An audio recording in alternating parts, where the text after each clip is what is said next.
And fans are putty in his hands. See, I told you I had a million of them. Yep, talk to Clay Aiken about his Christmas special live from New York when we come right back, so don't go anywhere. Have yourself a merry little Christmas. Let your heart be light. From now on, our trouble. And you're back with Colorado and Company. Never before has someone who lost a competition soared to such great heights. Clay Aiken's loyal fans are getting something very special for Christmas this year. It's a musical special starring Clay and some guy named Barry Manilow. And Clay Aiken is with us now live. Clay, I have to tell you, I also work at a radio station, Cozy 101 here in Denver. And the female fans that love you and are so loyal to you, it's crazy. They are loyal. Yes, they're very supportive, yes. How does it make you feel? Because, you know, before American Idol, you were just a simple, kind of shy guy, and now you have women of all ages just wanting a little piece of you. And many of them over the age of 18. Yes. Yeah, and I'm still just as shy and probably more surprised by it than anybody else. I mean, 3 years ago, no girls knew my name, much less shouted it. So it's quite interesting to be where I am now. How cool is it to be this bill here, and Barry Manilow's like the second or third fiddle? It's really a Clay Aiken Christmas. How surreal is that for you? Yeah, that's a little strange. You know, we did a rehearsal with Barry and Yolanda and myself, and it took me about 5 minutes to come to and think, oh, sing, because I was just standing in awe of both of them being in front of me and performing and singing with me. It was really very surreal. I think that's the only word. You used it once, but I think that's the only word I could think to use. It's going to be a fantastic special. Are you going to have, I know before you were on American Idol, you did a lot of work with handicapped children. Are you going to invite any special guests to the performance? Well, you know, we've already taped it, so it's done. We had a lot of kids in the audience, kids with and without disabilities, and we had it was an invited crowd.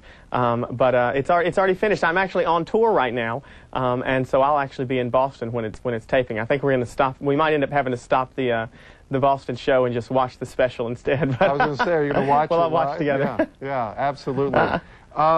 Tell us what Christmas was like growing up, and were you the person they always came to and said, "Oh, Clay will sing a little Christmas carol now"?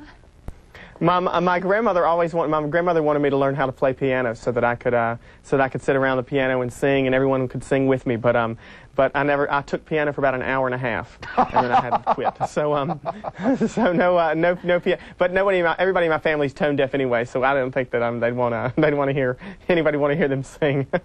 Well, you may have only taken piano for a couple minutes, but what about dance lessons lately? Because you seem a lot more comfortable on stage now than when you were on American Idol. You don't want to see me dance. That's not going to happen either. You found a little time to write some thoughts on paper. Tell us about your book.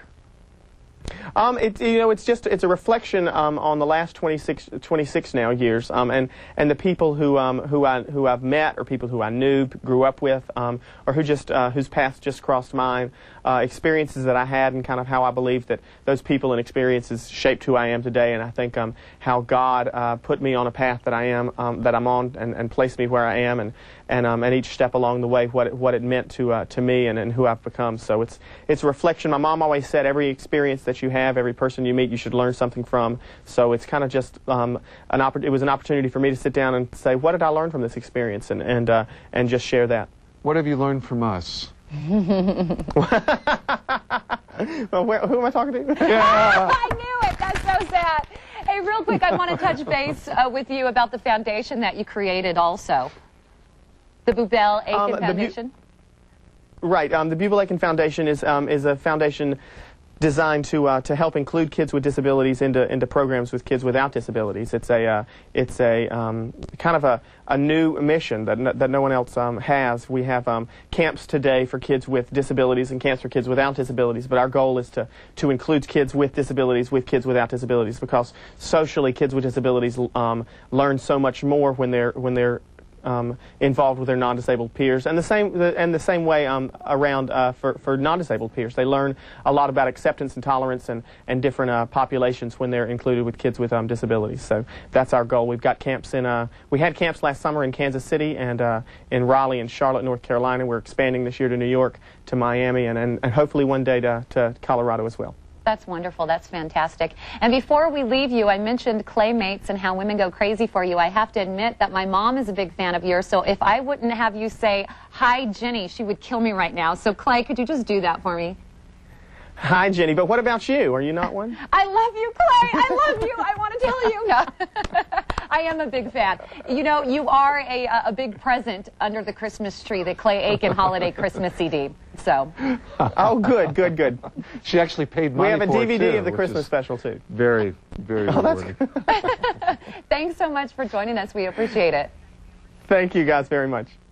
All right, a Clay Aiken Christmas is on Channel 9 on Wednesday from 7 to 8 p.m. It features music from Clay's first Christmas album. He'll be joined by Barry Manilow and two-time Grammy winner Yolanda Adams. Woohoo! Aiken's Christmas album, like we just mentioned, is a must-have for Claymates, but if you don't like to put it up with the crowds at the mall this time of year, well, then why not go elsewhere to buy your gifts? Jill Cordes says to simply start with a trip to the grocery store.